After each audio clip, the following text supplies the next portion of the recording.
Thank you very much. We're set to have ambassador today. Thank you very much for the kind words and the introduction and offering your premises of the permanent representation of the Polish government to the EU. And we're very much happy. And I'm pleased with this slide. Yes. I'm very happy to open today's debate, but foremostly also a preliminary results presentation from our upcoming study on costs of producing decarbonized steel. We have definitely representatives of various stakeholders, including steel producers, trade unions, and all the policy environment around. So I will be very happy to receive feedback after the slides that I will be presenting first. Or mostly maybe several words about us. One slide. Just a second. Okay. Okay, sorry, I will continue without necessarily waiting. Okay, shortly, several words on us. Instrat is a Warsaw-based think tank with a mission of supercharging policies with open data and research. For fair, green, and digital economy, we're a team of more than 25 experts, policy professionals, data analysts, and modelers. And over the last years, we've been on the just transition journey about planning and managing energy transition in all energy shares of the emission pie. Over the last years, we have upgraded our modeling capacity because we're foremost modeling the electricity market. Now, over the last 3 years of the program, the research program working on industry, we decided that we want to produce a fruitful contribution to the debate about the cost of decarbonizing steel. We did this when we had one of the guests from the pioneering institutions from Agora, who also did a similar job in Germany. That's why we also adapted the tool that I will be later speaking about. But we see definitely a need for a wider debate about the inclusion of all industries and all the regions within the whole Europe. The recently published Dragon report is definitely a very good contribution and a mission statement also for the new leadership of the European Commission. But we do not feel represented high enough in this decade. And what I mean by we, the new EU member state. That's where we want to launch the debate after the presentation of the pretty technical study that I believe slides will follow up soon. That's why we want to go with the discussion about how to broaden the perspective, how to ensure that we're not speaking from the lens only of the oldest economies and the players who are definitely the same challenge of energy, high energy costs, but also some other structural challenges, for instance, making up for the higher energy intensity. To quote Mr. Draghi from the presentation of the report, EU is killing its companies. I don't mean particularly the PowerPoint technology, but we definitely helped launch the slide. So thank you very much for your patience. Let me start with several stylized facts about the steel industry in Poland. Poland has a substantial problem with an increase in imports. We have a gap between the apparent steel use, calculated for various methodologies, but mostly from the World Steel Association, that was a little bit dropping over the last years from 5 years ago, 15 million tons. We have here the line above. And what we see below is the production of steel and crude steel in Poland. And you can definitely see that the production was following the trend of decreasing demand, but definitely the gap is widening in terms of percentage. Why? Because the Polish steel producers do not remain competitive on the compared with the imports. And Poland made it to the top, to the ranking of the global leaders in imports of steel products. And I'm not saying the steel producers are to blame for this, but that's the environment that we live in. Poland is started to introduce more of the imported steel to the domestic market. What is definitely not helpful is the energy prices. And also in 2020, we've shown the shutdown of the pre-last ArcelorMittal plant in Poland, producing steel for the conventional basic oxygen furnace technology. We definitely know that the coal-based steel production is dominating the national and the European and the global market, but the alternative to this, based on the direct reduced iron technology filled with green electricity and green hydrogen, are present on the European scale. We definitely know very much from the German research, from the Italian research, and from almost all over Europe, including Romania, that such projects are starting to boom right now, and with the right support, with the right government, including financial support, they could become a solution to decarbonize steel production over the coming years, and not only in the long run. I will get back to the time component in a while. That's why we decided to use the methodology that I will be telling later about. But let me present you the 4 options that we believe the Polish government and the Polish private sector is having on the table. And we're calling for the Polish government to decide foremostly on which of the options to take. The first option that we're presenting is the most well-known almost zero emission technology, that is direct reduced iron. And it's small caveat for the discussion. If anybody is not an expert on the steel industry or energy industry in general, who does not have a background in metallurgy or other engineering sciences, please don't be afraid to shout out with any clarification questions whenever I have the presentation now or during the debate, but I will also have a larger space for the discussion later. The direct reduced iron technology is foremost using the pelletized iron ore that is in Polish case mostly imported, and is using a lot of electricity and green hydrogen. We assume it to be produced locally. We are showing later in the study the 2 options in terms of location for this technology. This could be placed either in the current location of the blast furnace plant in Dąbrowa Górnicza in Silesia, in the southern part of Poland, but it could also be located as a greenfield investment in the northern part of Poland, with abundant volumes of green electricity coming from mostly offshore, but also onshore wind and potentially even nuclear. For the second technology option, which is the existing way of producing now the primary steel from the basic oxygen furnace, shortly EFBOF, we assume it to install potentially a carbon capture technology to limit its carbon footprint. We're saying, thanks to also very good mapping of the potential carbon abatement cost done by Cleaner Task Force, we're saying it could be not only captured, but also transported by a train or a pipeline and stored either in Poland or elsewhere. We're remain neutral on this. But we're also saying, if not for any decision of those, what would be the cost if we don't abate any CO2 from this particular plant? This is the option point 3. The third remaining option is already now in place. We produce steel in the electric furnace where we use scrap metal coming from that will already came out of mostly basic oxygen furnace technology. We repurpose this in the domestic plants, which are extremely electricity use intensive, and that's why they are so much prone and endangered by huge electricity prices.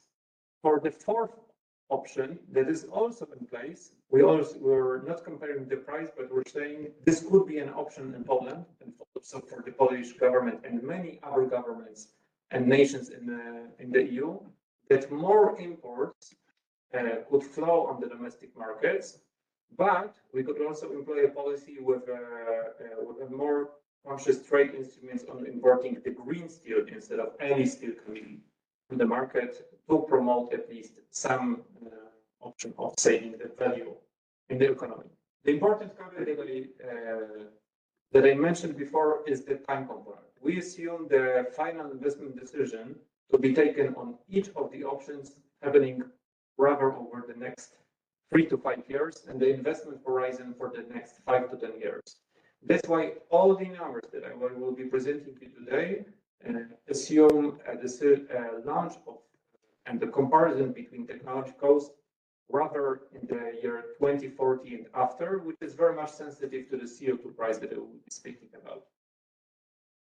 Very shortly on the emissivity of the technologies, as I mentioned to you before, the current one that we have, the basic oxygen furnace, is about, in the Polish case, emitted in terms of around 2.1 tons of CO2 per ton of steel produced, including coke production from the coking coal mines that we also have in Poland. If not for the coke, the content would be something like 10% lower in terms of the carbon intensity. But with installing the carbon capture technology at 75% efficiency, bear with me with those numbers, sorry for the non-technical experts here in the room, we could drop to the level of almost half a ton of CO2 per ton of steel produced. But the technologies that we know are already in place, that is electric arc furnace, is having almost a 97% lower carbon content in terms of in every ton of steel produced. And the DRI plant that we're suggesting there could be a space for installing this in Poland is also having a much less carbon content compared to the current route without any carbon capture. The methodology that we're using is foremost relying on two very good tools. That's why we invited Andreas Graf from Agora also to share his perspective on the Agora story and contribution to the debate.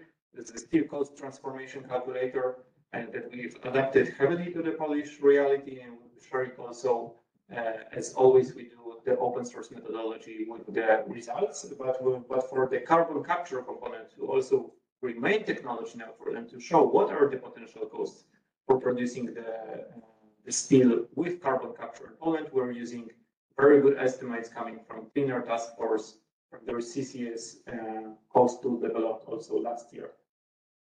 Here are the results. You need to bear with me approximately 7 more minutes. Can we do that with nerdy stuff? Thank you very much. The first option that we're suggesting would take place in Poland, that is either greenfield or brownfield for the direct reduced island technology, very much relying, just to remind you, on green, abundant, mostly green electricity, with fueling the plant directly and the production of local hydrogen. We're saying that the plant would produce steel in the horizon that I mentioned before, around just below 800 euros per ton. However, for the second technology option, that is basic oxygen furnace, using the coke for the production, when applying the carbon capture with 75% efficiency, we could see slightly higher values. So we see definitely some price parity between the technologies. So this could produce, and we see the third and the fourth bar from above, they could produce steel at between 820 to 860 euros per ton. That is slightly more expensive. For the third sub scenario of not doing anything, just remaining the current plant, and with CO2 prices going above 300 euros per ton, we definitely see it would be highly uncompetitive compared to those two options. Where does the 300 euro per ton stem from? It comes from an external modeling of the CAPE, this Center for Energy System Analysis, run by the Polish Institute for Environmental Protection. They're one of the key modelers of the ETS system with the long-term perspective beyond the current phase of ETS. So I warmly invite you to take a look into their recent updates on the CO2 price projections, but we rely on their assumptions. For the third technology option, that is electric arc furnace, we say the cost would be definitely lower thanks to the use of scrap metal and also lower reliance on hydrogen for the production of steel as compared to the first option. And that's why we know they are definitely cheaper, but we're not saying this is the same steel. The first two options are much more comparable with each other. 3 more minutes, okay? The slide that I'm presenting you now is a sensitivity analysis where I'm showing you what's on the x-axis, the impact of the change of the increase in electricity price on the cost of production, which we have on the y-axis. That's why when we see that some curves are not entirely flat, but they are more steep, this is showing these technologies are impacted by the electricity price increase. We start with the baseline assumption on the electricity cost at 63 euro per megawatt hour for Poland. That comes from our energy modeling scenarios for the 2040. And we're saying with the prices of electricity above 80 euros per megawatt hour, the DRI technology would not be competitive even with the carbon capture technology employed in the second technology option with the current coal-fueled technology. Just to give you a benchmark, if you're not an expert on power purchase agreements in Central and Eastern Europe, the electricity on the Polish trade exchange is traded something at 100 to 140 euros per megawatt hour, whereas PPA contracts for supply of green electricity range from 80 to 100 megawatt. That's why we're saying we're definitely on the drop path, on the decreasing path for electricity prices in Poland, but it matters to which level we drop.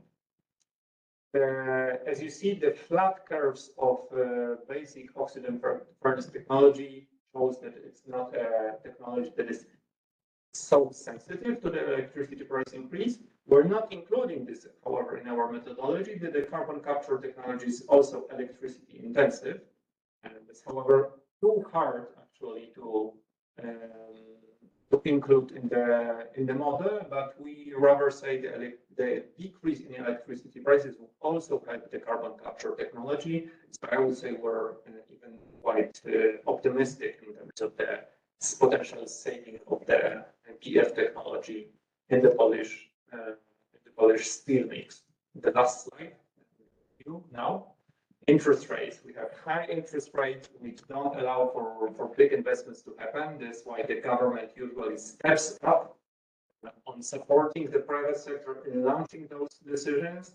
That's why we're starting with the baseline assumption that the final investment decision should take place not in the year now, 24, but rather in several years from now, which is also a baseline assumption on the drop of interest rates, not only in Eurozone, but also in Poland. So we start with a baseline assumption of 6%. And we're saying that obviously a highly capex intensive direct reduced iron plant, the option 1 technology, is very much sensitive to this assumption. So with lowering interest rates, potentially issuing subsidized loans to the new investors, the government could incentivize the establishment of this technology in the Polish steel mix. The conclusions for this, however, for the decision makers, is to make a decision finally. Poland did not prepare an industrial strategy. The current submission of the National Energy and Climate Plan is actually invasive of the area of energy-intensive industries. That's why the government should definitely make a decision. I'm not saying based on interest, but definitely it should map out the existing technology options for the steel industry in Poland and to decide on at least one of those that is remaining the current basic oxygen furnace plant, remaining and potentially installing CCS there, or only remaining with electric arc furnace, but also it could build the DRI, it could help build the DRI plant. The second takeaway for the decision makers is to mobilize supportive investments, regulatory framework, and finance for either hydrogen economy and local hydrogen production and sourcing for a DRI plant, or for the carbon capture technology, and also the storage and the transport capacity for the BA plant. The third, however, that we're bringing, which is common to all the technology options, is about lowering electricity prices. They are definitely helpful to all those technology options. So regardless of the decision, and the point number one, we need lower electricity prices to save industrial production in Poland. The fourth one, however, is the just transition. The steel industry, including the whole energy-intensive industry in Poland, is missing from the just transition fund debate.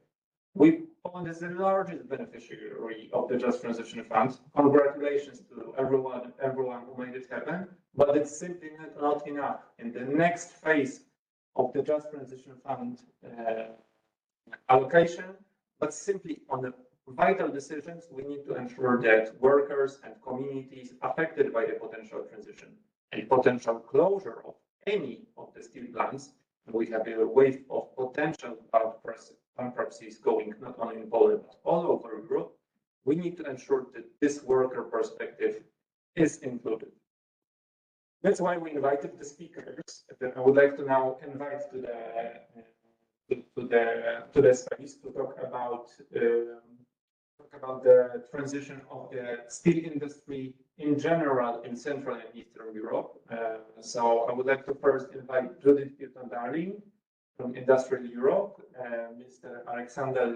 Axel Egert, from European Association of EUROFER, Andreas Graf from Agora, Energiewende, and we're waiting patiently for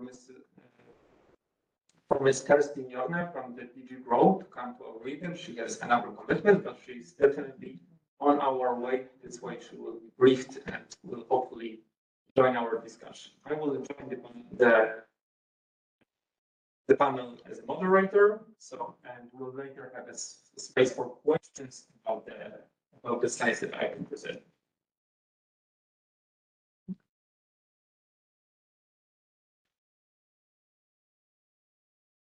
Starting now with the conclusions that about the industry competitiveness in general, I would like to start with Judith about your activity of your association. Now I see you're very much active on the just transition angle in industry. I would like you to tell what's your position now about how the just transition component is very much perceived part of the industrial policy. Do you think it's even? Does it include many of the perspectives and of the regions that you're dealing with?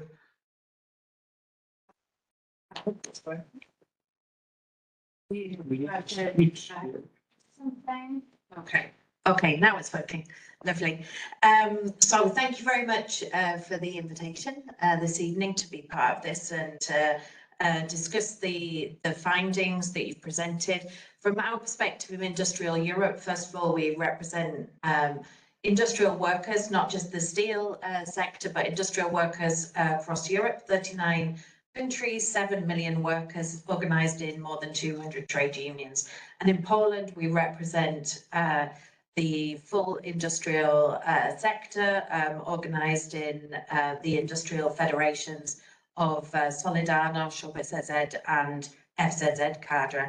So in terms of the work that we have developed around industrial policy and just transition, what's very clear from our perspective is that, and it comes to your first point of your findings, it's really urgent that the industrial policy decisions are taken.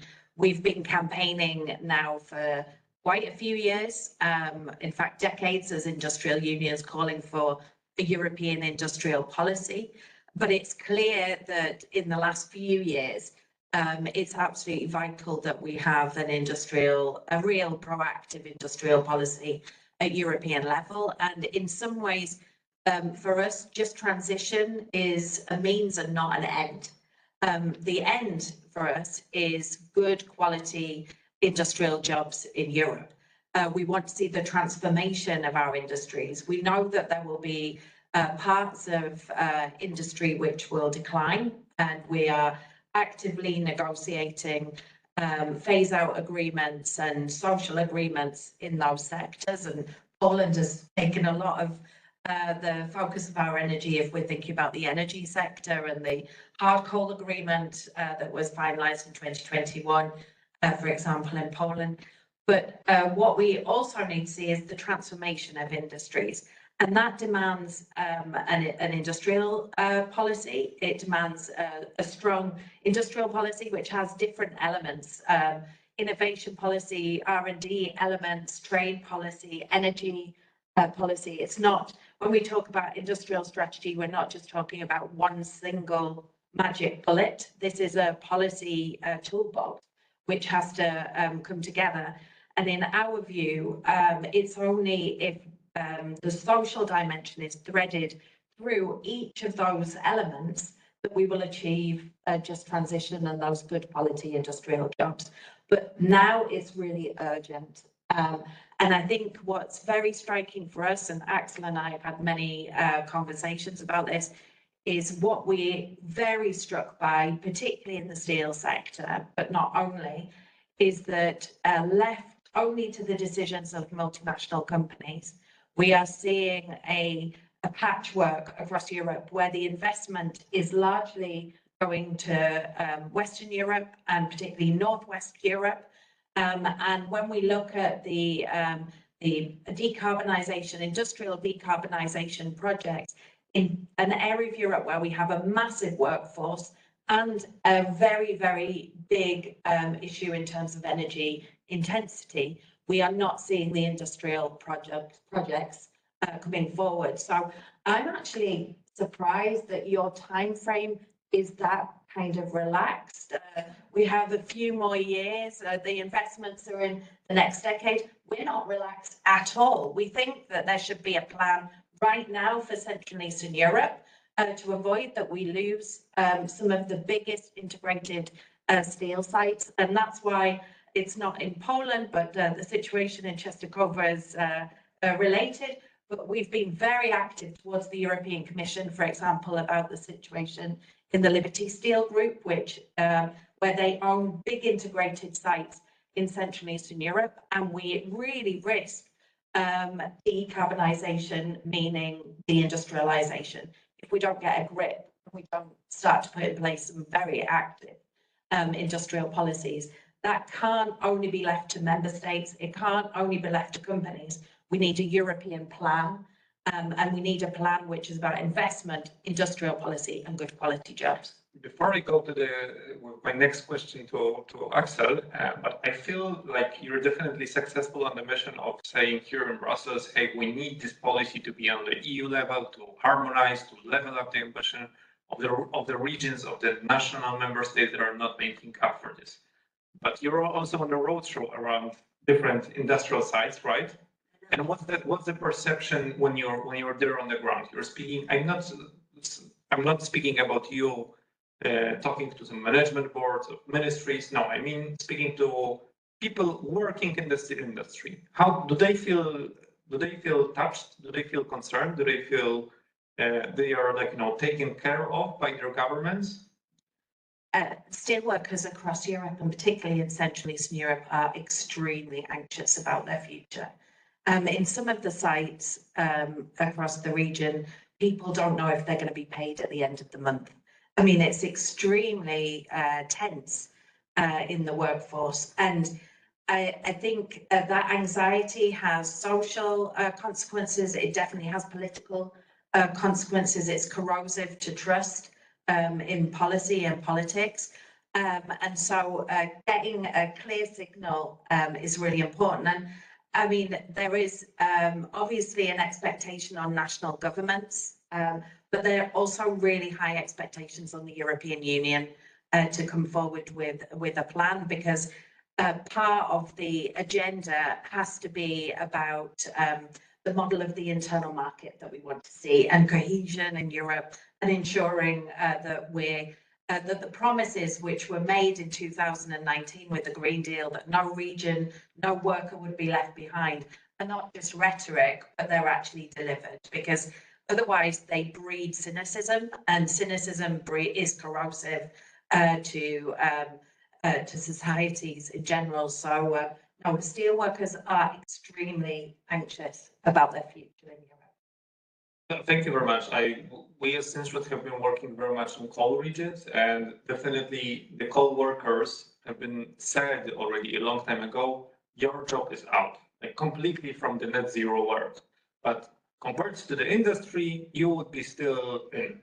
And it seems it doesn't look like that. That's my perception, unfortunately. There's the false promise that might have been. That's a political choice.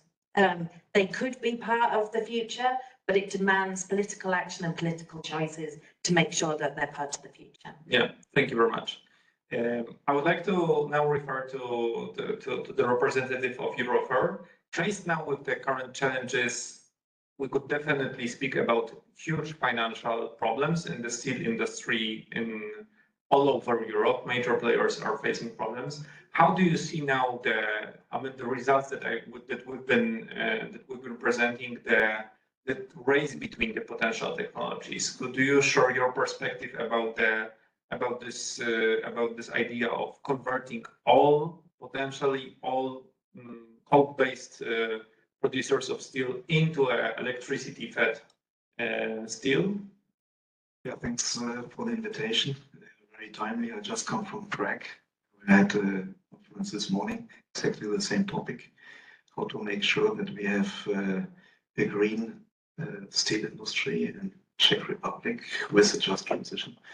So I think, but that discussion is not only in Central Eastern Europe; it's everywhere in Europe.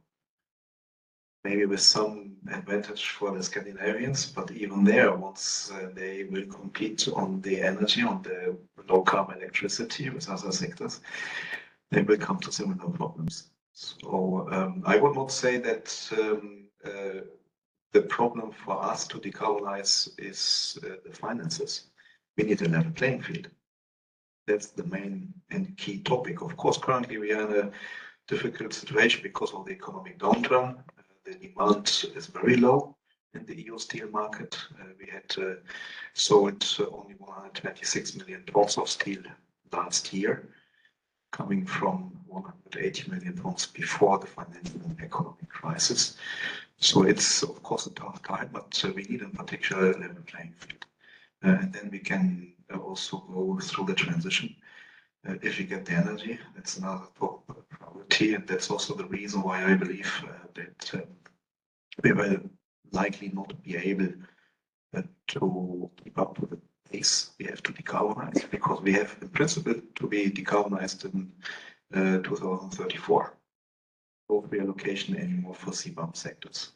So for sectors covered by the carbon border adjustment mechanism. So if you don't do the investment by then, it will be extremely difficult to stay afloat. But the problem is we don't have the energy, not the volumes and not the prices. And I disagree somehow, because many analysts say, wow, electricity prices will go down. They're already down. But imagine we all now invest in the decarbonization, steel, chemicals, transport. Can Europe keep the pace in providing the infrastructure and the prices for the energy? I doubt that. So I fear that we will probably a part of our input material we will have to outsource. We don't see that we have now in 2030 2.1 million tons of green hydrogen, which we require only for the steel decarbonization projects, which the companies have agreed to do. So we will have to import a part of that if that is available. Also, the import is also questionable. Importing hydrogen is questionable. So you would rather import direct reduced iron in form of HBI or briquetted iron. So that is a major trunk of the integrated route today, which we may lose at least partially. You have seen on your slides that there are in many places plants. The plants are there to put direct reduced iron facilities, but that's only a part of those sites. It's equivalent to one blast furnace, or maybe two if you're lucky. But those sites have 2, 3, 4 blast furnaces which need to be decarbonized. I had one point on the EAF option. I think this is a little bit misleading because you can of course produce high quality with EAF, only EAF, but then you need very pure clean scrap input, which we do not have. So that's, by the way, another point we need to tackle in Europe. We need to improve the quality of scrap. That starts with the dismantling. If you dismantle a car and you have copper impurities and it comes into the steel, then you cannot produce the qualities anymore. Today we are diluting, so we can come to some good qualities, but in the future we have to tackle that definitely. So I see you remain, I wouldn't say skeptical, but very much aware of the technology challenges of supporting the, let's say, the major reliance of both technology options. For direct reduced iron is about big volumes of green hydrogen, but also for the blast furnace technology based on fossil fuel, on coal. In Polish case, it's an exception because there's a domestic coal, but for many countries it's about imported coal. What's your view on the carbon capture here? Because we actually don't know many projects, and there might be a reason for that, for installing carbon capture in steel industry. We know it's pretty well developed in cement industry, but for the steel plants, what's your position on that? I'm now not so sure whether it's well developed in the cement industry. Do you have the major sites? I'm not so sure. We have the first piloters who are upgrading. So we say we have this advantage of several years of. It's an option for the cement industry, and the steel industry has several options, as you have explained. And it's also, of course, what are the costs for that? And it's, of course, also a bit where are the sites. We have, of course, companies which are members of EUROFER. They are looking into that. But then to ship the CO2 to Norway, you better would have a pipeline, so build a pipeline. How long does it take? And the energy input is also, the energy needs are huge also. So I think that comes also out of your presentation. So there's some hesitation in the steel industry, but it's also in particular, we are much more exposed to global competition than the cement industry, for example. You have shown the production costs, 800 euros, between 700 and 800 euros. We are all over the market with these costs. It's very simple. So what we are asking is 3 points from policymakers. There's first of all tackle the global overcapacity, the global steel market, driven by China, putting 100 million tons on the global market only this year at prices below Chinese production costs. They're destroying everyone. They're pushing all the regions to export to open markets like the EU. And then at those prices, you only need very few volumes to destroy our market. You come with few 100,000 of tons, low price, and our companies are unable to generate profits anymore, which is the case this year. So there's the one point. This needs to be tackled. And the second point is we need the CBAM that is working. We fear that this will be circumvented by exporting only. So there will be some very CO2 efficient plants outside the EU, and they will export from those plants to the EU. But the rest of the dirty steel will be sold on the domestic market or on other third country markets. So that needs to be tackled. And then the other points, I think you have very well mentioned the 4 points, the slide. But these 4 slides only help us, these 4 points only help us if the 2 I have just mentioned are tackled as well. Yeah, so I think everybody, regardless of being a technology fan or anti-fan of these options, agrees about the trade policy supporting and safeguarding the industrial jobs and industrial activity here in Europe. I would like to reach out for our hopefully pre-last panelist, just so I keep my fingers crossed, and please do so also that Mrs. Kerstin Jarna will be also joining us. But Andreas, can you tell us the story of for assuming there is nobody in the room here who is an insider of the German industrial steel industry and market. Where do we stay now with the transition of the German steel industry? Because it's been said to be a front runner here on the European policy sphere. Could you maybe also share how do you feel? Are you optimistic about the developments on the German steel market and on the policy environment here? A great question also for Axel, but indeed, so Germany is now often presented as a front runner. Why? Because it's the biggest industrial player in Europe. It has massive steel production capacity still, and is actually somehow trying to tackle the challenge of making climate neutral steel. So there is a very vibrant discussion.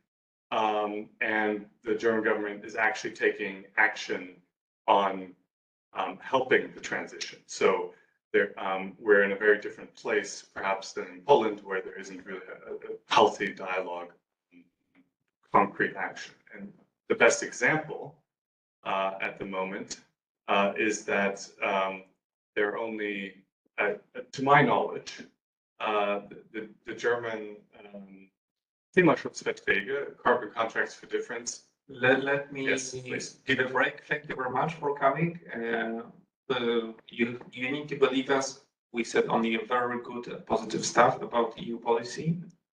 So don't fear any negative questions. We have Mrs. Kerstin Jorna from the DG Grow. We'll continue now with our guest from Agora speaking, who was the pre-last panel is now taking work, and I will get back to you. Okay. Thank you. Please continue. Yes. So the German government has, after many years of discussion, the best example of what they've done towards transitioning to climate neutral steel is to launch an auction, essentially, procedure for or call for proposals for projects that could be funded under a carbon contract for difference. And what this carbon contract for difference does is help de-risk these major investments. And how it does that is it's over many years, 15 years. It has it's a double-sided system. So when there's a big gap in cost at the beginning, the state support is very significant. If, under the assumption, energy prices kind of develop positively over time, so technically, and lead markets are introduced in new ways to also sell those green steel basic materials into a safe market and kind of earn good income.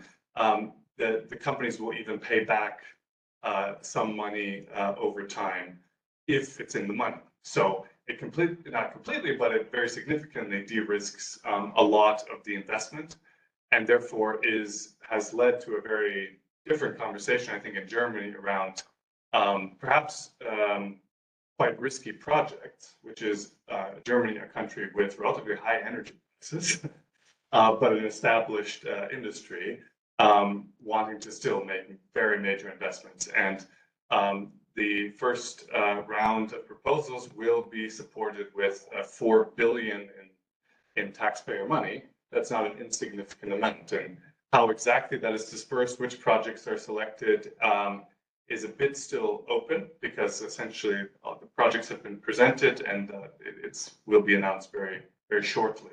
And we'll know exactly how many plants we're talking about, and how many steel plants we're talking about. But it is essentially one of the biggest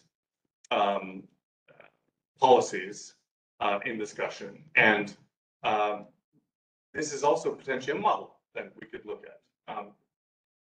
Big question will then be, are there other countries who are willing to put so much money on the table? So the next round will be perhaps 12 billion.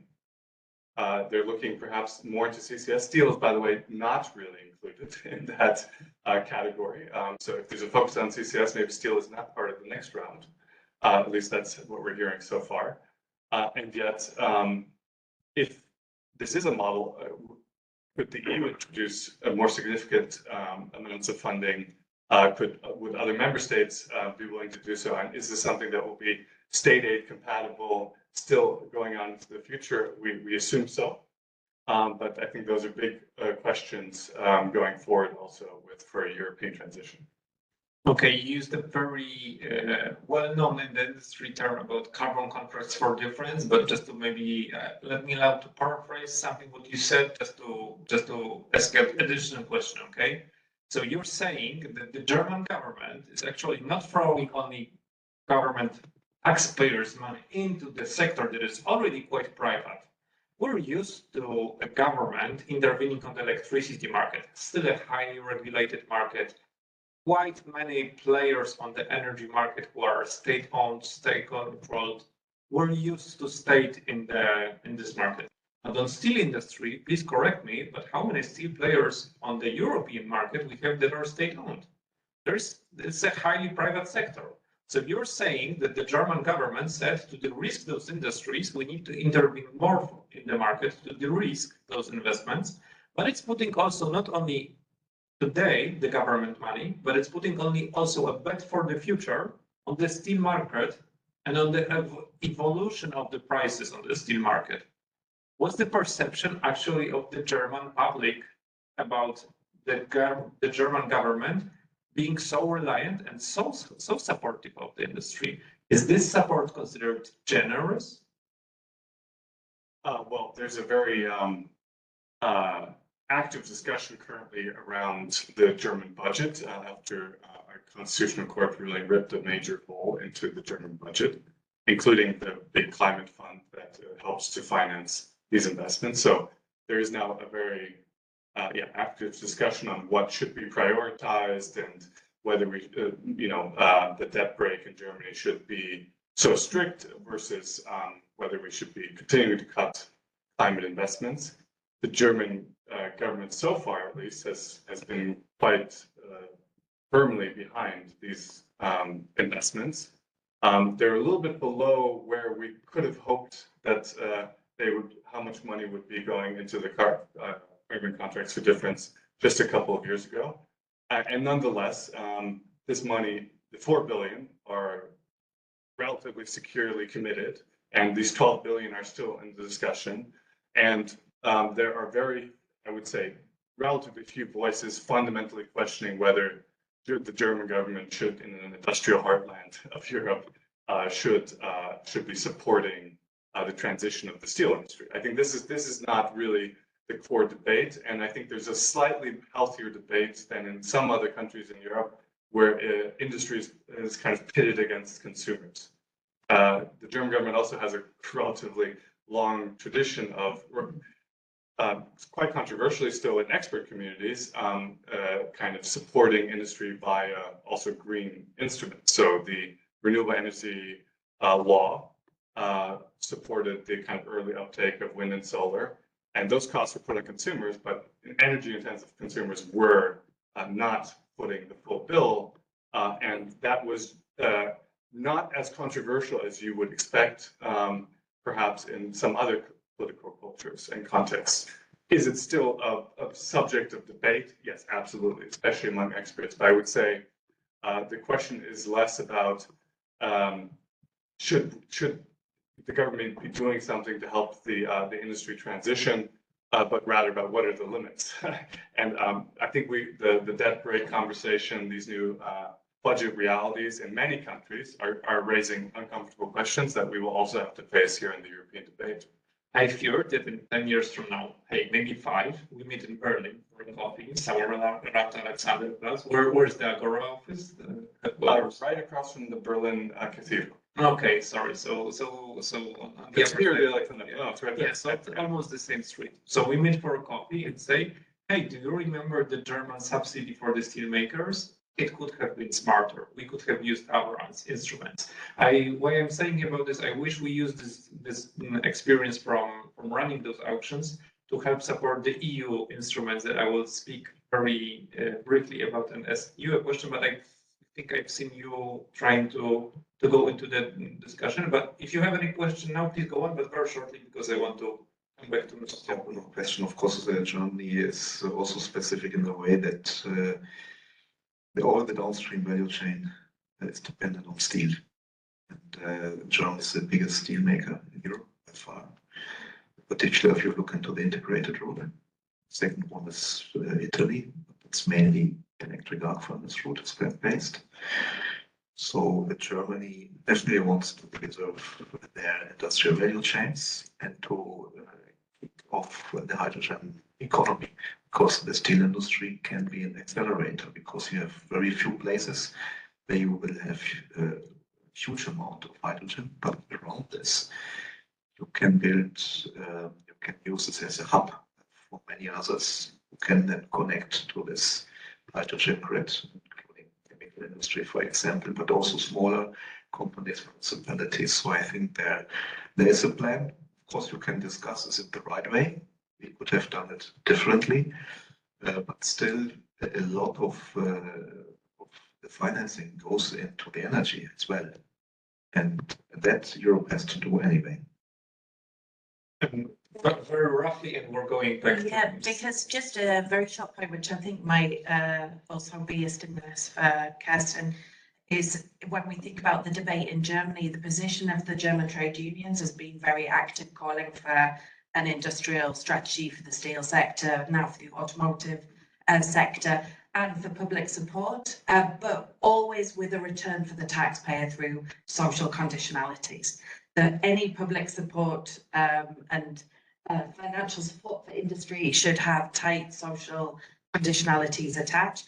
And that's how you then create the social acceptance of large-scale industrial policy. And I think it wasn't mentioned, it's quite an important point to stress that, that this is how you build a common agenda between local communities, local governments, the workforce and industry in terms of putting in place the scale of investment which is needed for the transformation of these energy industries. Yep. Coming back to our last panelist, so thank you very much for joining the discussion. Can you maybe only as a first reply quickly summarize the reply on the position of the EU Commission over the previous term on the industrial policy? I'm mostly referring to the two initiatives on the Net Zero Industry Act and Green Industrial Policy, because I think they are like, you know, the starting point for what will follow in the future. And here is my second question coming. Okay, but I do want to say a word about Poland first, because first of all, I want to say that, you know, the steel sector in Poland has done a very, very courageous transformation. Because in 1989, there were 130,000 jobs in steel, and today there are 20,000. So it's not, I mean, there's a lot that has already been done. And when I look at, is there a business case for steel in Poland? The answer is resolutely yes. Because steel consumption ever since accession has actually, you know, gone through the roof, 82% the consumption of steel. And today, Poland produces something like half of the steel it consumes. The other half is being imported. And so if you look at the demand side, there is a business case for steel in Poland. Now, the question is how we get that business case into a competitive business case. And this is where you have to look at also the decarbonisation effort that might be required. And from a solar, I mean, you need renewables and you need hydrogen to produce green steel.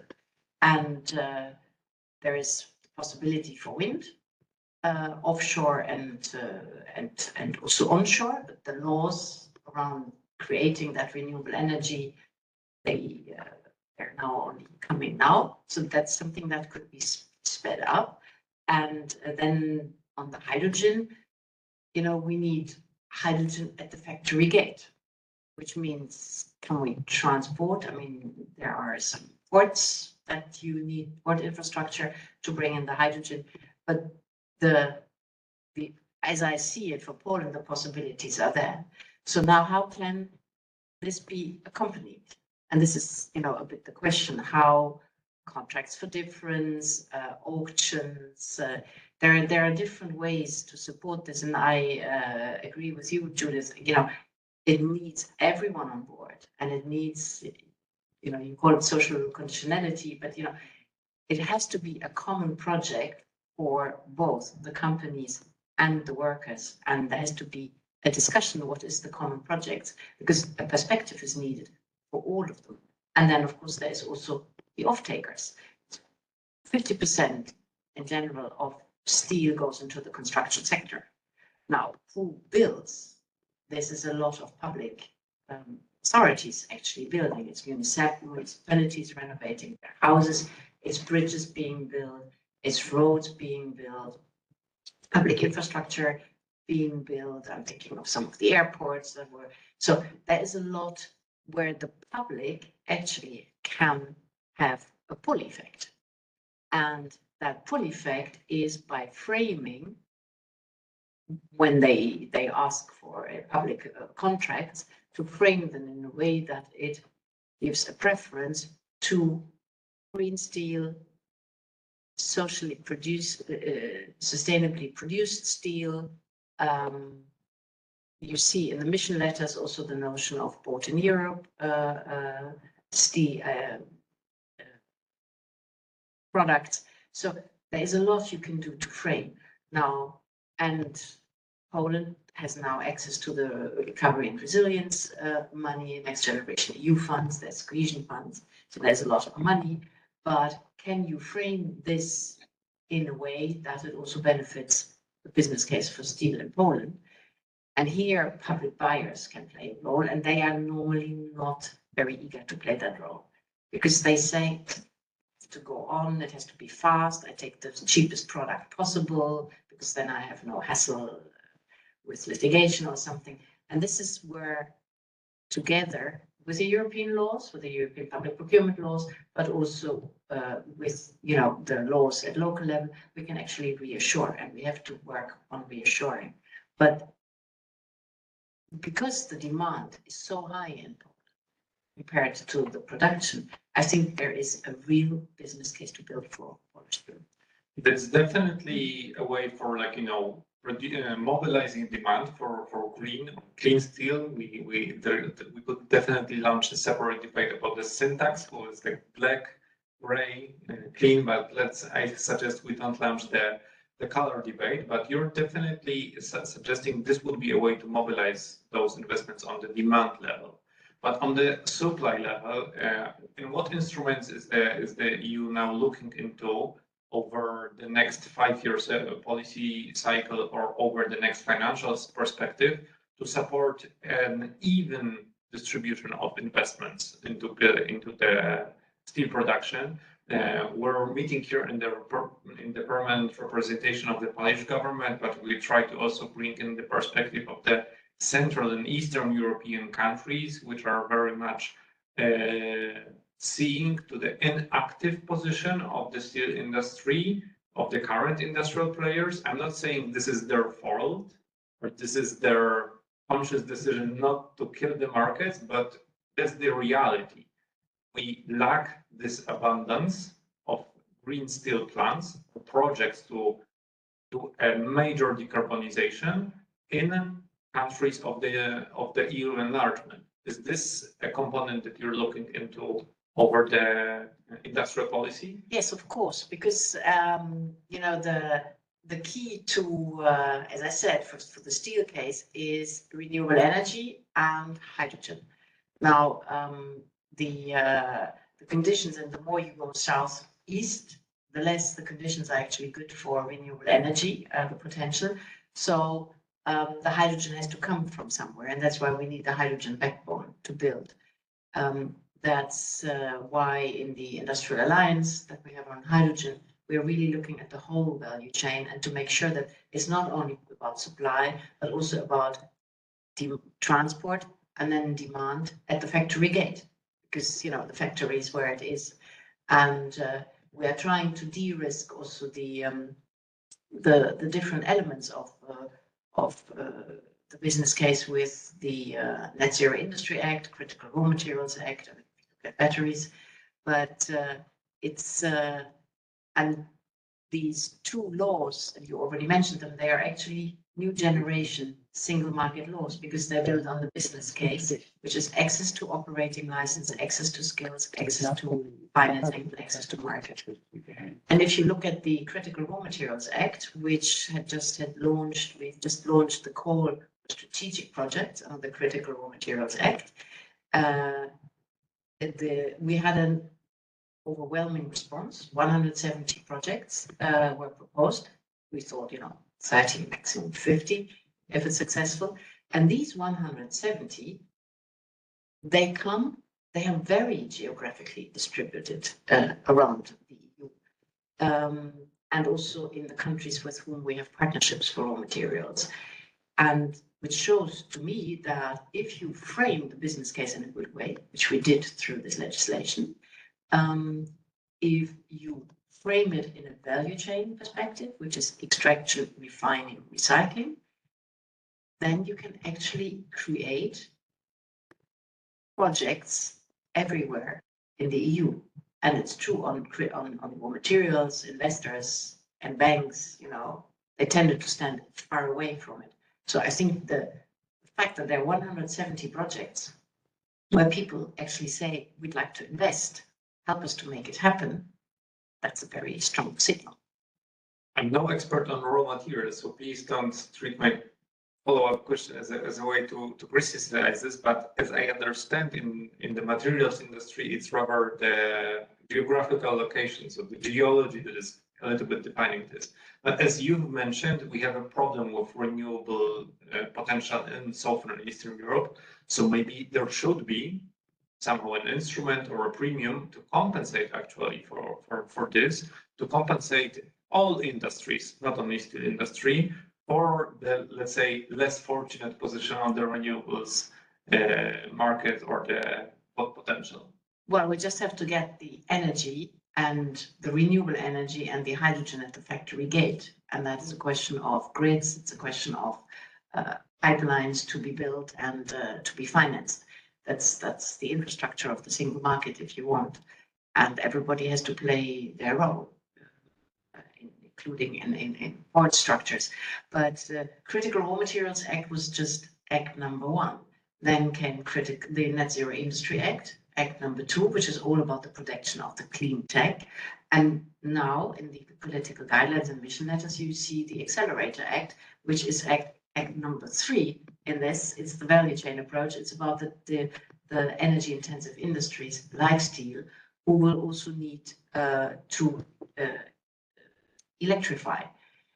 And apart from the energy and the inputs that I already mentioned, it's also the question, the permitting. I mean, the example in Germany where an electric arc integrated route was built on site, on the brown side, if you want. It took something like about 40 permits from different authorities, not connected. It took ages.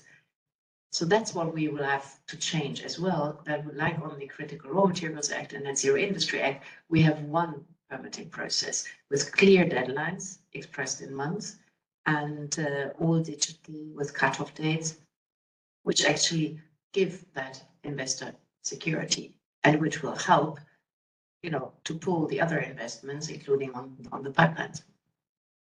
Thank you. Any maybe points to the discussion from the panelists? And I think in 5 to 10 minutes we switch for the questions from the audience. Maybe on the hydrogen point, one of the clear concerns that were raised from our members were the distribution of hydrogen corridors, for example, in Europe, where again we're kind of missing part of the map, and particularly linked to some of the big integrated sites in Europe. So that's just one reflection to the comments that you made. But I think there's one element which is really important to bear in mind with Central Eastern Europe and the steel sites there. And that's something that we see. We've done quite a bit of analysis in industriAll Europe around ownership of who's actually owning the industrial sites in the region. The vast majority are multinationals with headquarters outside. And the corporate strategies of where they see their their kind of agenda also come to play in this. So we see that very clearly in some of the big groups. We've had, as you know, we've had many conversations about the situation in companies like Liberty Steel, where there are lots of assets owned in the region, which are in varying states of difficulty. But also companies like ArcelorMittal, where they have clear strategies of investment in the future and global level strategies that come to play and have an impact. It'd be interesting, I think, to know how, now that within the mission letter for the Commission, there is going to be a steel action plan. And the demand that we've been making now for years seems to be being picked up. How will the, or how do you see the geographical dimension being factored in to ensure that we don't end up with a deindustrialization in one part of Europe and kind of focusing of the industry in another? I think that distribution dimension, the cohesion dimension, so far is not really clear to us in some of the initiatives, whether it's the Hydrogen Alliance or other initiatives. So that's just what, if you don't mind me asking a question, I'm not doing your job, but you know, it's an opportunity to ask the question, since thankfully steel is high on the political agenda. So we have very high expectations in you of what you're bringing forward, but we only have a very short amount of time to turn this around in the sites which have been, well, a number of sites have been mothballed or have had very low production levels over the last period. Can I make you a capitalist now? Just 1 minute. So are you maybe also suggesting, could it be a postulate of industriAll that actually the European capital markets should mobilize to raise the funding, the necessary investments for the new clean technologies to come to any of the energy intensive industries? We have a very lively discussion in the trade union movement about how you create an investment agenda. So we have the European budget negotiations coming up. What happens with, or what would be the need of also potentially new generation EU Mark II targeting the transition. What we're very conscious of is that there's a danger that money continues to flow to the leaders unless there's an active policy which ensures that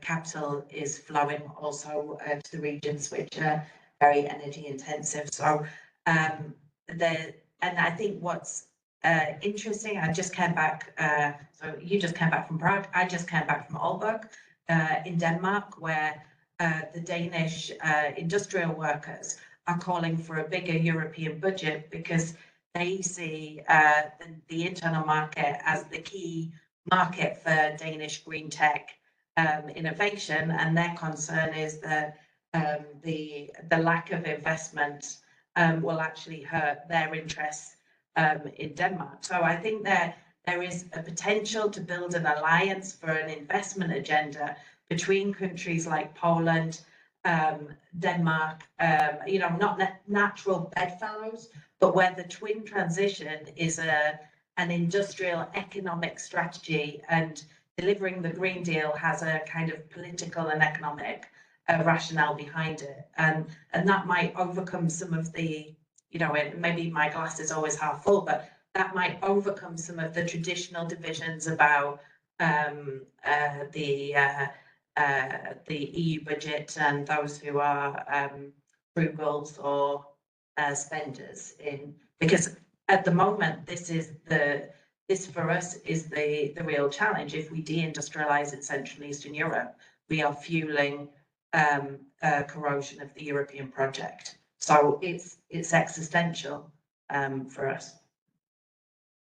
Let me just answer to this.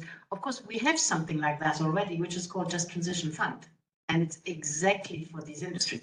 Now, maybe in the way we build it up, it's not, well, it's 100 billion, it's not nothing. And it's for, you know, the regions, but it's not being taken up properly in the regions. Maybe because there's too much money in these regions already, so, you know, they don't bother. What we also see is that if there's a lot, you know, for free money, here's your money, and, you know, it's all for free, you don't have skin in the game. The projects don't really come in a good way either. I think we have to create much more, look at the creation of the projects as well, of the transformation projects in the regions. And the best projects are the ones where actually, you know, workers and employers work together and create their future, and municipalities are part of it. That's why there is a 10 billion part in the Just Transition Fund, which is to help municipalities actually bring everybody together. I'm afraid it hasn't worked properly. We have to look why, but this is the type of kind of collaboration that you need, and that will also deliver then in the regions, because they have very beautiful industries. And as I said, the Polish case is special because the demand is just so high. And, you know, I think there are 10 steel sites in Poland, 2 of which are integrated sites, the big ones. And, you know, There is together. just one. One was closed in 2020. So there is the last one, the last furnace route. The integrated one is in Dąbrowa Górnicza in Katowice, but the pre-last one in Kraków was closed in 2020. Okay. Yeah. I apologize. No problem. Up to date. No problem. But in any this event, proves the point in about any the event- diminishing production. yeah, but in any event, there is a market. So where you have a market and demand, you should be able to build the supply side, because that's one of the big risks that, you know, normally hamper a business case, but that's not here. This would be a failure actually, that we have a growing demand for steel in countries like Poland and Central and Eastern Europe. Poland is leading on defense spending as part of the NATO. We're exceeding now 4% of GDP compared to less than 2% as many other EU member states. So the military industry is also, the defense industry is also being invited.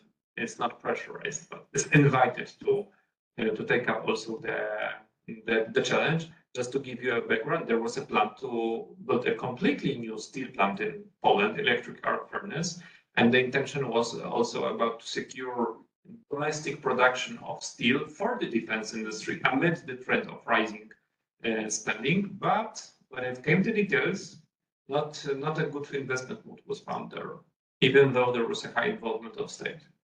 This raises a question about, hey, there was a rising demand, but how is the supply feel about it? Yeah. Yeah, okay. The major problem is, of course, there's demand, but who's filling that demand in Poland? Or not. Yeah, it's the global overcapacity pushing into the open markets like the EU. And we could not yet tackle that. So Judith mentioned the Steel Action Plan. So we have high hopes, finally. I hope we can work together. We worked already together on the pathways, but it's very important that the major topics are being tackled. I mentioned that before you came, that the global overcapacity make CBAM work. You mentioned one of the issues that is very important is green public procurement. It's actually absurd that the member states decide that we have to decarbonize 55% of our society by 2030. But when it then comes to public procurement, they buy the cheapest CO2 most intensive stuff from everywhere around the world and not looking into this topic. So for us, EUROFER, to preserve the steel industry in Central and Eastern Europe is essential. And I don't like to quote Trump, but with one thing he was right: without steel, you don't have a country. And it ends with defense, but it starts with simple things: the whole value chain, cars, construction, renewable energy equipment. There's none without steel. There's no scalpel without steel in the hospitals.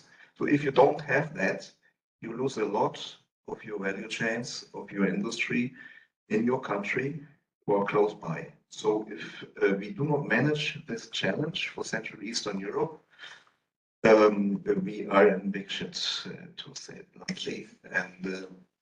And we therefore will cooperate with industriAll. We are already doing, but now it's time really to put the strengths together and to tackle the top issues. I know that in the transition pathways there are 199 recommendations, but all these recommendations are useless if you don't tackle the 2 or 3 principal topics. But Ace, you're very much focusing on the trade instruments, and I'm very much aware without all the circular economy and trade around the current industry is actually in a bad position. But when the members of your association are actually looking, hey, this is my brownfield plant in this part of Europe, I'm speaking about all member states, I could convert it to another carbon zero carbon or near zero carbon technology.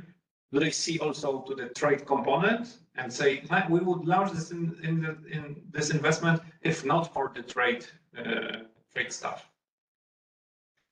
Yeah, of course. I mean, if you have today steel coming in below production costs, you don't have a business case, and especially not in greening your production, which is more costly.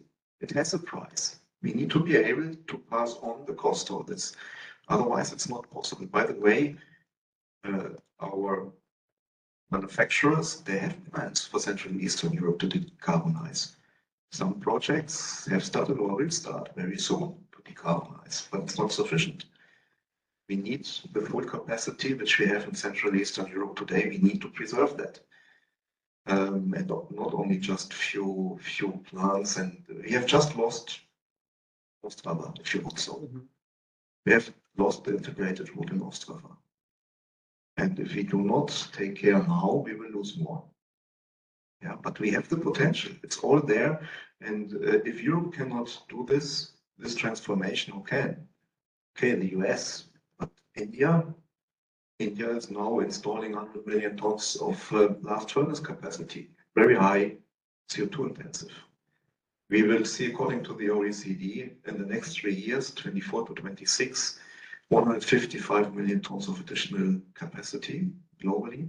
The majority of that is conventional, very high CO2 intensive blast furnace technology. Only these 3 years of capacity installation will wipe out entirely all the European steel makers' climate neutrality objectives by 2050 or earlier even.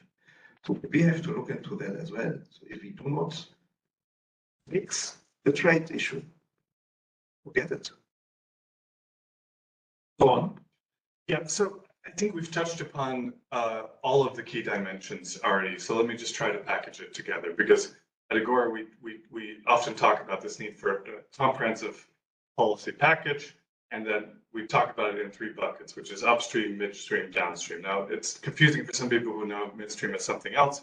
Nonetheless, upstream, straightforward, more or less, it's energy, it's infrastructure, it's about making sure the raw materials, the clean electricity, the clean hydrogen is there so that a producer can actually use it, and not only use it and it's available, but it's affordable.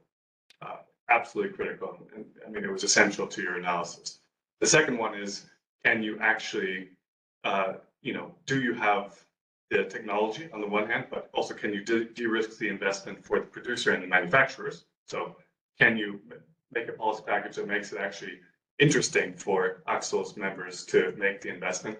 And the final element is this downstream element of, is there going to be demand for the green premium product that you've produced? And even if you de-risk it partially or fully, it might still have a partial or full green premium that who's going to pay for that? So that's where we have to bring it all together. And I think you see elements of that in the mission letters now. So it's all there theoretically. So that's great, right? We have a clean industrial deal. We have an emphasis on affordable energy. We have an emphasis on electrification, which is a critical part of the route. There's an emphasis on, I don't think it's explicitly called lead markets, but procurement and industrial, acceleration and clean investment and all kinds of elements that could be brought together into exactly this policy package. And I think that's what we need. So that public procurement was kind of a key element here of your intervention so far. I think is absolutely needed. But it's probably going to be more than that. It's going to be, I mean, this lead markets conversation. I mean, I think that's the new element I think that was really missing in the last European Commission. We were talking about green public procurement from the beginning. No one knew what to do with it. And now it's actually being debated. I mean, we actually have public procurement written into the political guidelines. Where it goes is another question, but written into the public guidelines, being mentioned on panels, and we're talking about, then potentially an actual demand for clean product. So you can carve out a market for this green premium product. And now we have to align around the harmonized principles for that, because it's not going to be the European Commission doing all that procurement. It's going to be governments and local authorities and regions across Europe. So what are those harmonized principles? And there are other instruments that we need to align on. Potentially, eco-design can play a role, although it's quite a blunt instrument, so I find it hard to imagine that that's the first lead market instrument you're doing. But there are other instruments that can really, help to make sure that we have a home for these products where we say we want. And let me just add one unfortunate caveat, though, to everything, which is I think we've talked so far, I think, about the DRI route as if hydrogen is the only problem. There's actually quite a lot still to be figured out that we don't always talk about. So yes, hydrogen has to be affordable, and the assumptions that we chose early on in the discussion were very optimistic. I think the hydrogen costs are expected to be a bit higher, and the availability is expected to be a bit lower, and that was already addressed by Axel. Even if you accept that, and you're first investing in natural gas DRI as an intermediate step, and you say, okay, eventually the cost will come down, we have a missing engineering capacity to actually develop all of these plants that are supposedly coming online. We have a challenge with the quality of the ore, the iron ore that will be needed for parts or some of these routes, DRI, EAF especially. So that requires very high iron ore quality. That I think these are things that we can resolve. We can make sure that the market is there, but it's more than simply hydrogen. It's about skills. It's about an actual iron ore strategy, procurement strategy, making sure that we actually have mines being developed across the world for specific types, but also other processes to make sure our iron ore quality is high enough. And I would just add that there is, I think, a healthy debate to be had that was mentioned here already by Axel earlier, which is on the role of importing green iron. Because I think it is a very important question to ask whether we have to have the entire integrated route to have a successful transition.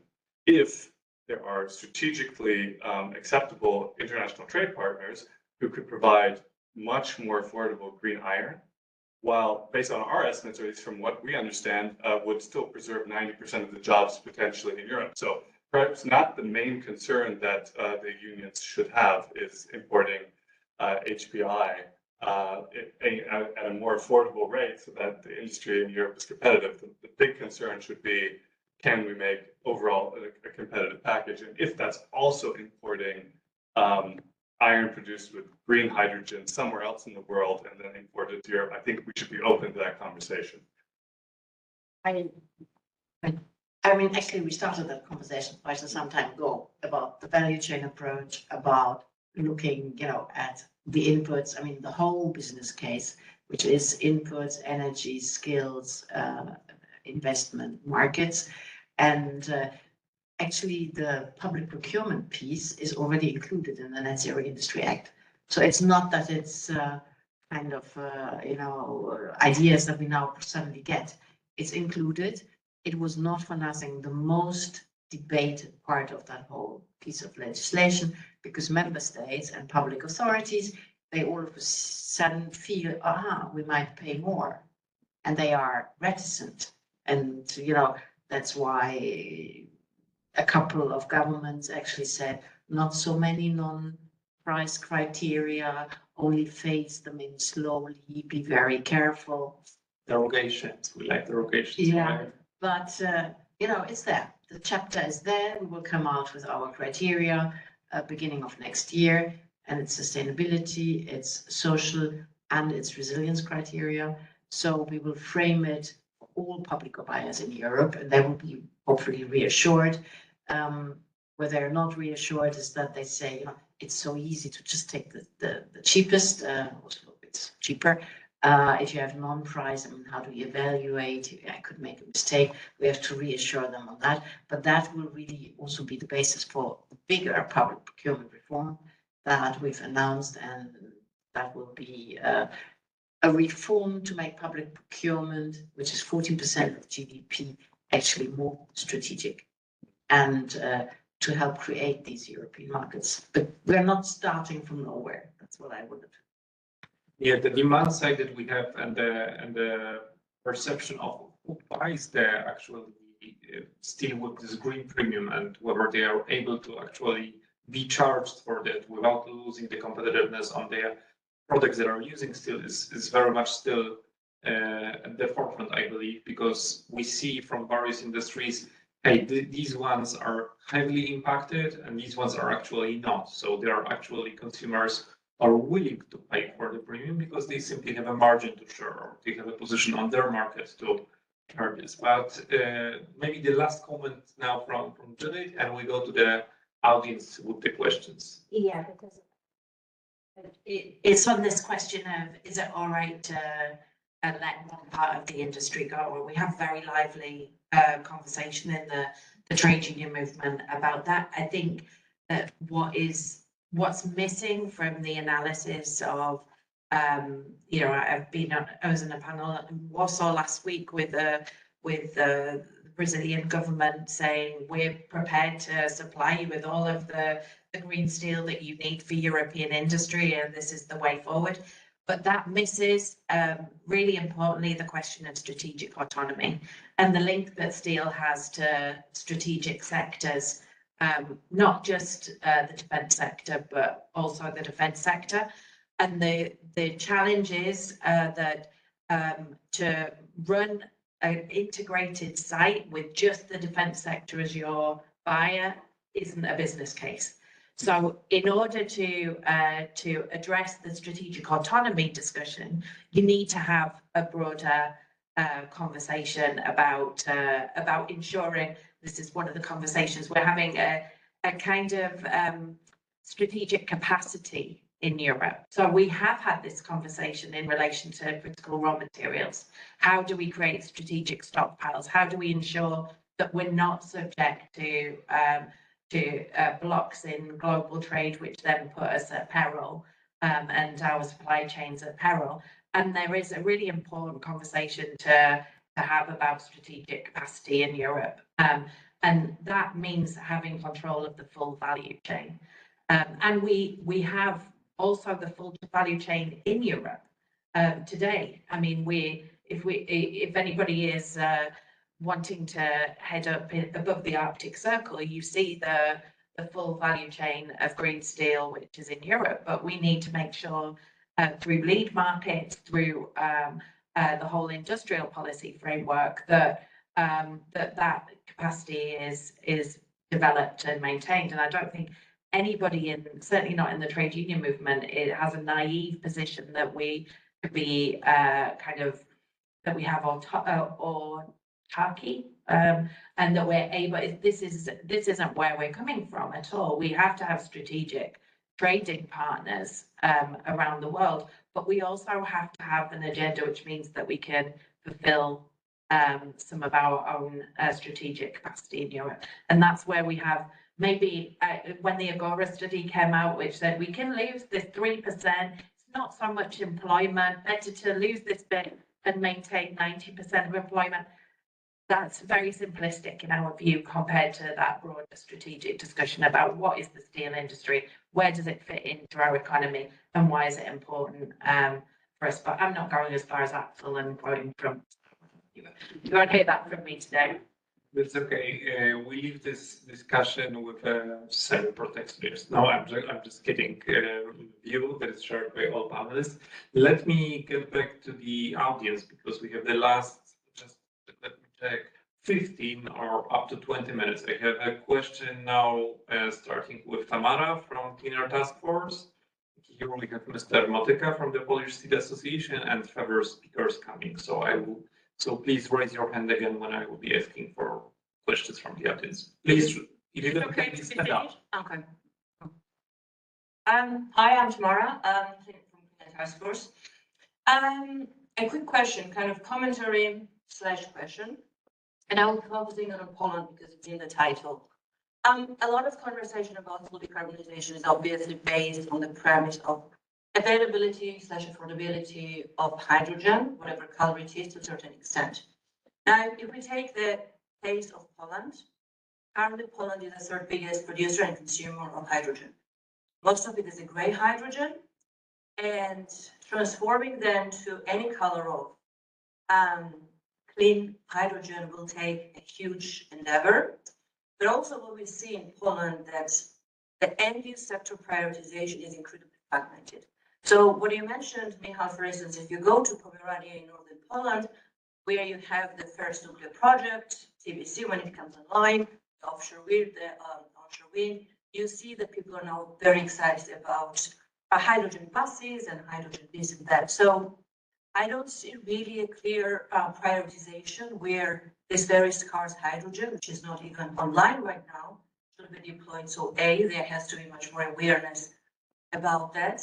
The second part of it is about the hydrogen valleys. Now everybody wants to have hydrogen valley, even in their backyard, including Poland. They want to have 5 hydrogen valleys. And there are also some private companies like Orlen who wants to have hydrogen valleys. So I think that there is also time to maybe redefine and understand whether or not hydrogen valleys should be kind of industrial valleys with the full value chain and understand like how to be co-located with the industrial side. And the last bit of it, and I will stop there, is about whether or not Poland, country whose power system is so reliant on coal, should be prioritizing using very scarce renewables from the Pomerania region, from the northern Poland, to produce green hydrogen rather than to decarbonize its grid. So these are like lots of structural questions, and I think what is the impact of it on availability and realistically feasibility of clean steel rather than green steel? And how do you see carbon capture and storage playing a much bigger role, considering that green steel will not be available today or tomorrow, and maybe renewables would be rather deployed for decarbonization? Thank you.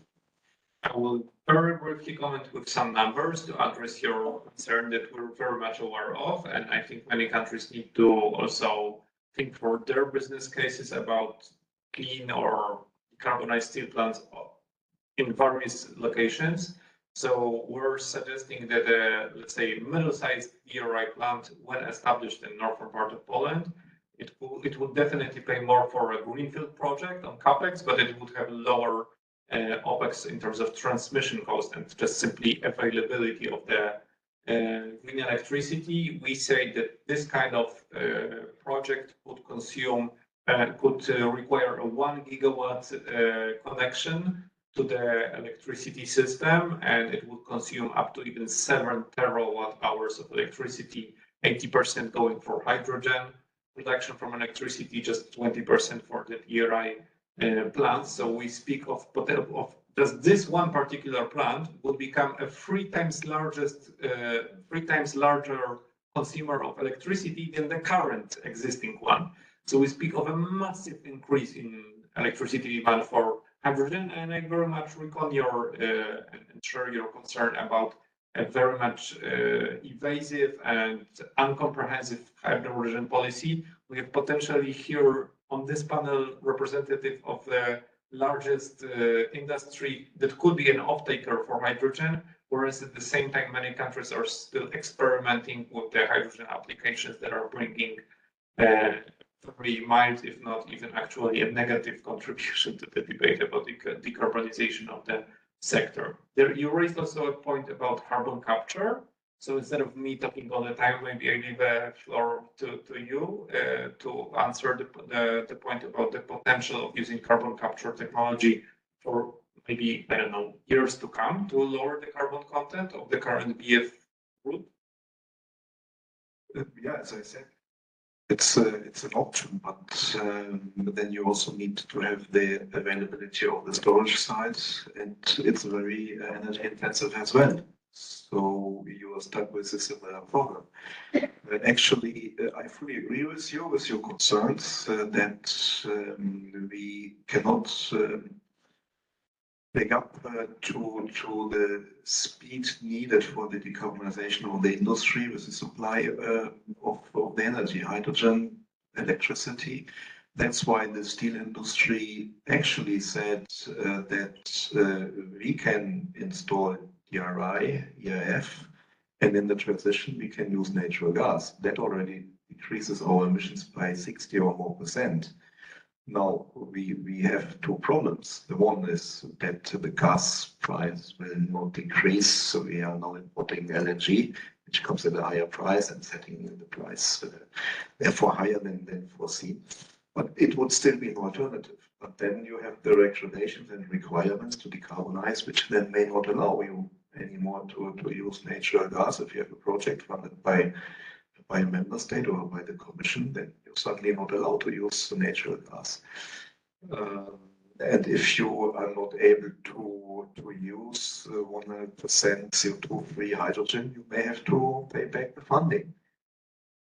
But what can you do if you don't get the hydrogen? So it's a problem. But again, there could be solutions if we are a little bit more flexible. For example, with natural gas for the transition, then you may not need to suck out the renewable from the general grid. So if we have a bit more time on that, that probably would be useful also for the decarbonization of the society. Please go on. I'd like to come in on that. I mean, you were a bit dismissive about the transition pathways, 109 recommendations, and yes, so paper. No, there are, I mean, first of all, they distribute the tasks also. It's not only recommendations, it also says, who would do what. It's a very collaborative process.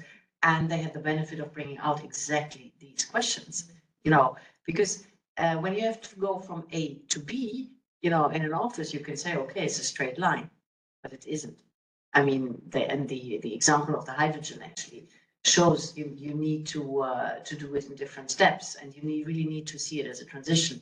And this is why, building on the transition pathways, we'll now have action plans also for several sectors, which will actually show how to get there. Hydrogen is a particular case in point, and you've brought it out very beautifully, because it's an energy kind of carrier, and it's actually cheaper to carry a hydrogen through a pipeline than sending electricity through a grid. It stabilizes the grid, but it's also feedstock. Actually, 50% of the hydrogen we use is for feedstock, chemical industry, steel industry.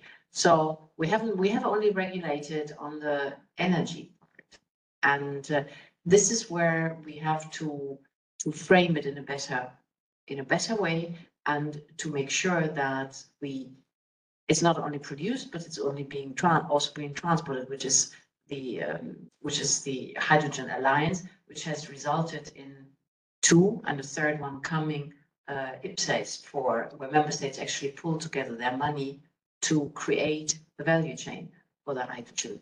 So we are getting there, but it's also true to say, you can't just with a magical wand do this. A quick response from you.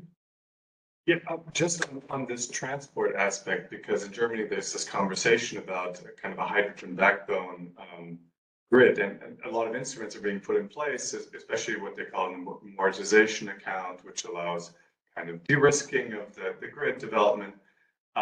it's all fine and good, and all that helps to bring hydrogen then to the site for production in the future. So that's all desirable. But also, on the other hand, there continues to be exactly the same conversation in Germany about all of the hydrogen uses that you could have. And so in kind of one of the weekly or the daily news journals, you had on one day the German Industry Association saying at its annual, great, but we can't have every single off-taker get its hydrogen. And then the next day, all of the hydrogen off-taker or people demanding hydrogen saying we need to massively upscale our hydrogen demand.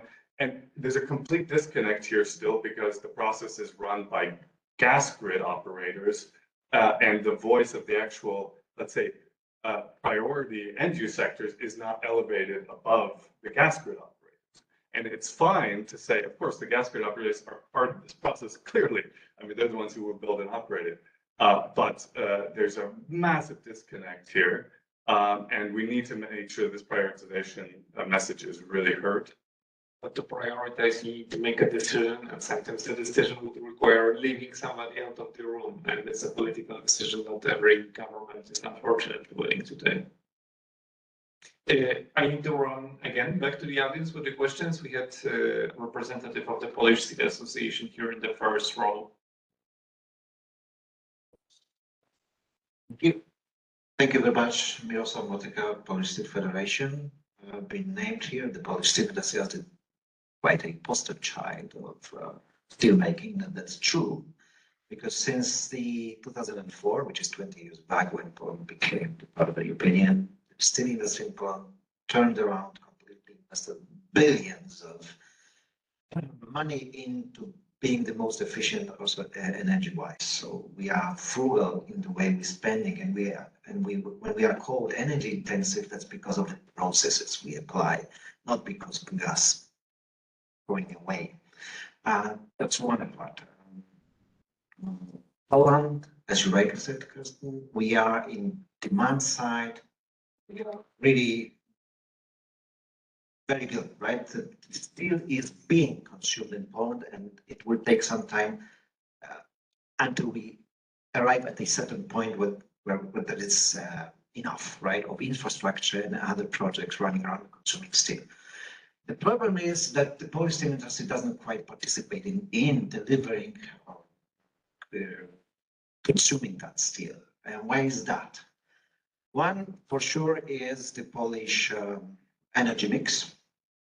So in comparison with our neighbor countries like Germany, etc., we pay more for energy, which is as compared to energy, which claims to be very energy costly. We pay 20 euro more per 1 megawatt hour. Different reasons, the mix and the grid connectivity, etc. But that's not only the intra-regional competition we have to address or face to, which is because there's also the global market, and about 1/3 of Polish demand side is covered by third countries. And here, there's not only energy, but also the trade policy. While Europe and Poland is a poster child of rules-based economy, the others are not. And we see that for some time quite certainly from the year 2016. We are losing out, and EU becomes the net importer of steel. Poland is one of the top 5 of net importer of steel. That's because of the trade factors. So what we need desperately is the long-term industrial strategy, which addresses the energy costs, the electricity costs, and levels the trade, right? That what we need is a revision of European-wide trade regulations and also WTO. And Poland shut down one of the last blast furnaces in Poland. So we are now 51% EAF and 49% BOF, which is we are on. If electricity is green, then from the day one, from today, we can show up. We are green supplier of steel. So, but there's carbon leakage. It's not only because some European steel makers are moving out of Europe, but we're also losing the share in our market. In Poland, the coverage is more than 85%. If you take just the consumption and what is delivered outside. So we need also the carbon leakage measures like CBAM, which have teeth and claws and which are helping us defend ourselves.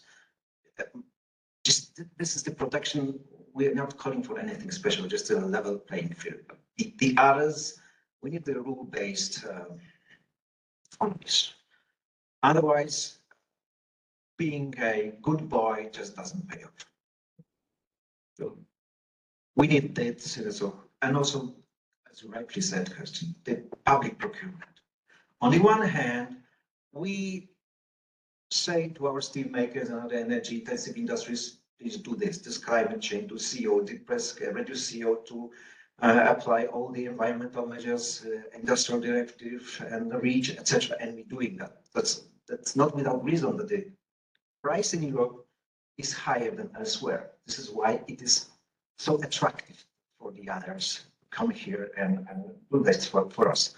So in public procurement, on the other hand, there's this same public party says the price is the highest criterion. So we need to change this public procurement directive, which is 10 years old now. It was 14 and 16, and we have to put more pressure on more weight to the non-price criteria. As you rightly said, in the OECD countries, 14% of GDP is being public procurement. In Poland, is even higher.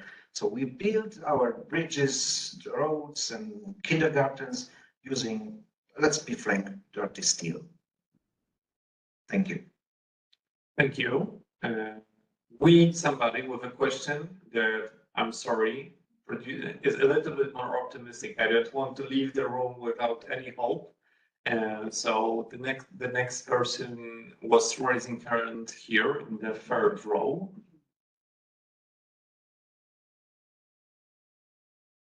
Hi everyone, I'm Samuel, I'm with ThyssenKrupp Steel. When I heard some of the comments about what was happening in Germany, it sounded very optimistic. Now I have to tell you that unfortunately that despite the funding, as you might know if you read the press, we are navigating very rough waters at the moment.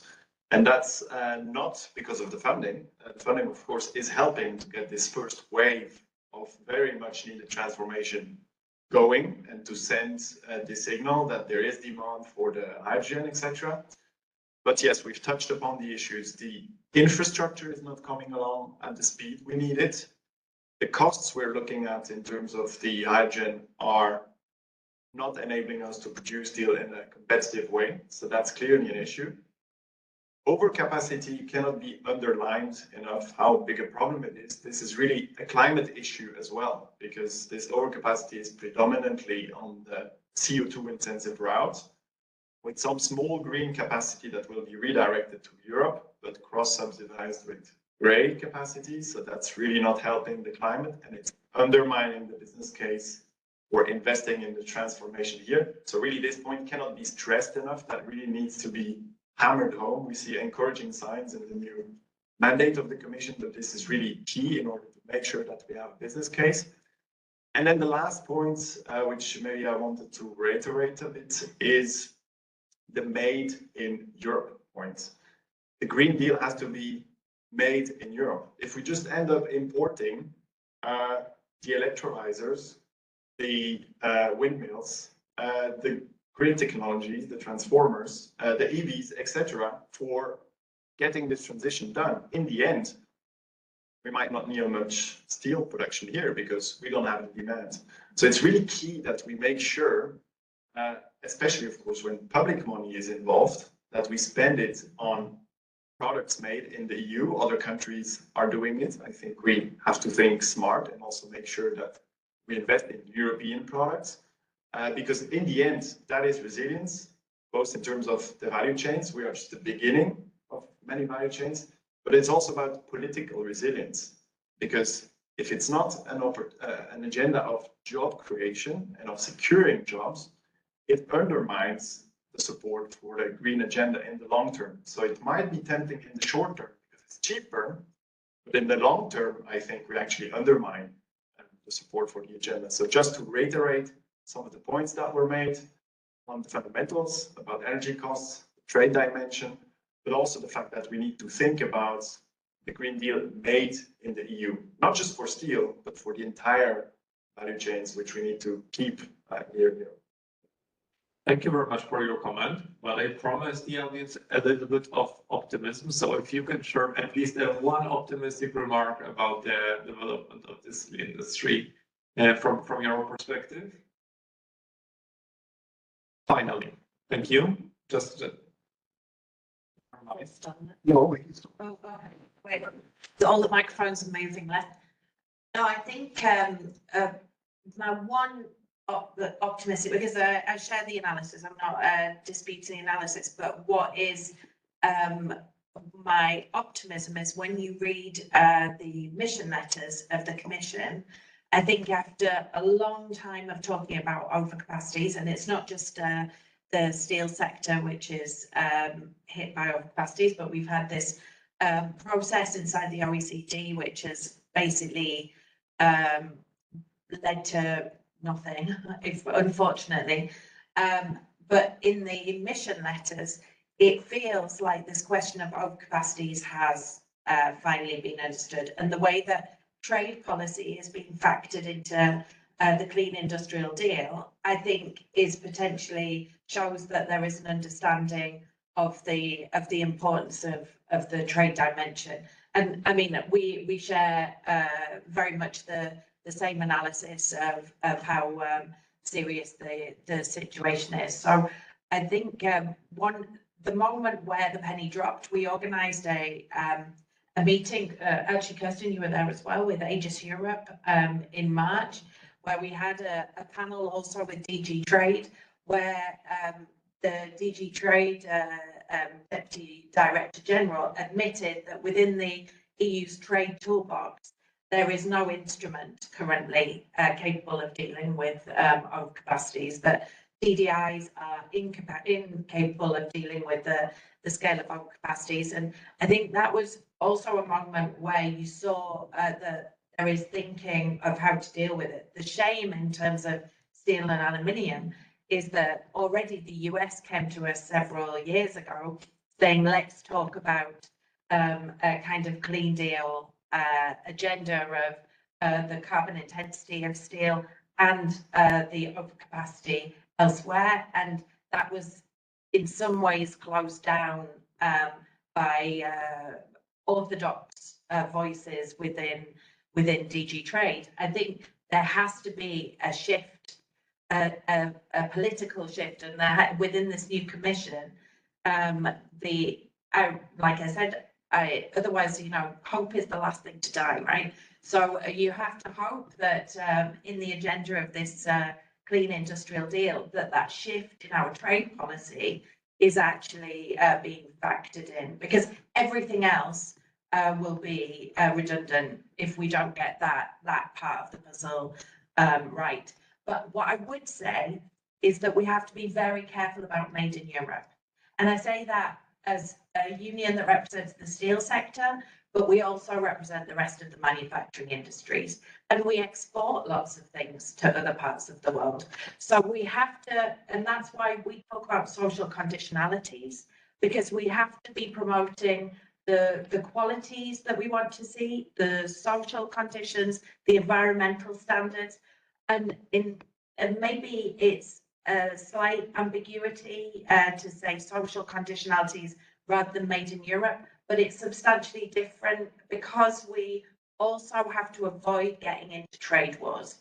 And the people who are hurt hardest by trade wars are ordinary working people in many industries. So we need to be smart about how we pull this together. And we believe that social conditionalities, environmental conditionalities, are a way of avoiding that we end up in damaging trade wars that hurt everybody. I have two last and hopefully short interventions from Ziona and Mr. Egel. What social conditionality is made in Europe. But that's the same. But no, we would say green made in Europe. And we can address also those countries who do it themselves. China, made in China, US, made in US.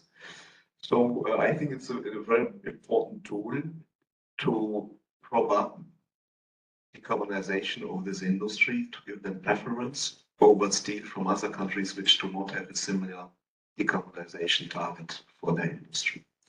The positive thing, and that you have mentioned as well, that there is some traction among policymakers to do something to have this deal on green steel, if you want so. So the European Steel Pact, some call it, Commission calls it now an action plan for steel and metals. So that is very positive. But now we need also to come with this with real action. Thank you. Last comment now in the discussion. Jean Monnet once said, I'm not positive, I'm not optimistic, I'm not pessimistic, I'm determined. And I want to end on two elements where you can see we are very determined. The first is, made in Europe, local content clauses, bought in Europe is another concept I'd like to introduce. And bought in Europe, it could cover 14% of our GDP. We already mentioned it, but it also could buy more because a wind tower is 1,000 tons of steel. So where does that, that wind tower creates renewable energy that produces hydrogen, electrolyzers, that hydrogen produces green steel and backward to the wind tower. So where are the wind tower people going for green steel? 1 ton of steel goes into a car. So that's also another bought in Europe possibility. And it's actually happening. Yesterday I was at a dinner. This was a machine industry.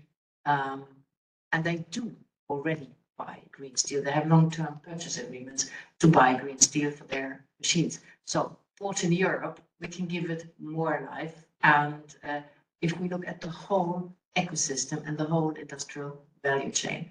And the second point why there could be hope is that for the first time in the setup of the college, we have in one cluster macroeconomic and fiscal policy, the micro, the economic policy, DG Grow, the other one is DG ECFIN, Capital Markets Union, DG FISMA, and Research and Development, DG RTD. Now, that is a cluster, a very strong cluster, and that's a cluster that means value chain thinking, and that looks at the whole chain, how to produce and to create industry in Europe. I think one can be even optimistic. Thank you very much with this summary full of hope. So we spoke a lot about the not only about the industrial policy and the need for making this in all EU countries work and be active, but also the industry is bringing a lot of perspective about the even rules in the trade policy. We had a very good, I think, discussion about the regional distribution of the funding possibilities and the real action. So thank you very much for those comments. And I think we're still not fed up with the discussion about all the supportive investments, be it carbon capture or hydrogen.